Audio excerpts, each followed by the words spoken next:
Alors, ces questions de bioéthique ne relèvent pas de la compétence de l'Union européenne. Si l'Union européenne intervient, ce n'est que par un financement. Et c'est ce qui s'est passé en 2004. La question était de savoir si, dans le cadre des programmes de recherche européens, l'Union européenne pouvait ou devait financer la recherche sur l'embryon qui était autorisée, enfin, dans les États qui l'autorisaient. Il y a eu un grand débat, c'était très difficile.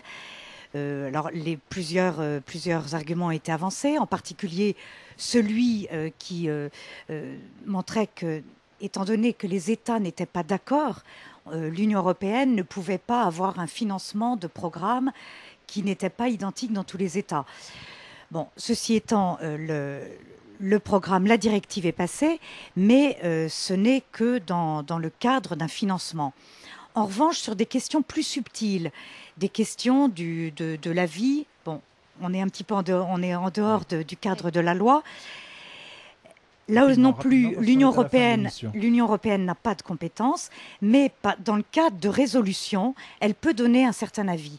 Et dans ce cadre-là, nous avions rédigé une résolution en septembre 2000, pour demander l'interdiction du clonage humain, reproductif ou thérapeutique, et c'est ce qui a donné lieu à la résolution de l'ONU sur ce sujet. Monseigneur Dornelas, le mot de la fin, puisqu'on est au terme de cette émission sur ces questions de bioéthique. On l'a vu, vous êtes plutôt confiant, il faut rentrer dans le débat. Le travail que vous menez ici à Lourdes cette semaine vous aide? Non, mais je suis confiant pas de façon béate. Je suis confiant parce que je pense que l'homme est capable d'écouter son semblable.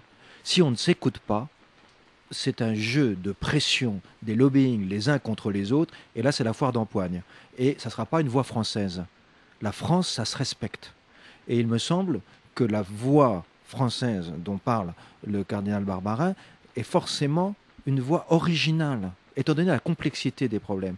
Il faut que ces états généraux soient une occasion de nous écouter les uns les autres, qu'une mère de famille puisse dire publiquement, moi je ne dis jamais quand je suis enceinte, j'aime mon embryon. Il faut qu'elle puisse dire « j'aime mon bébé ». Il faut qu'elle dise ce que ça signifie et qu'on l'écoute. Elle a le droit à la parole, autant que le scientifique.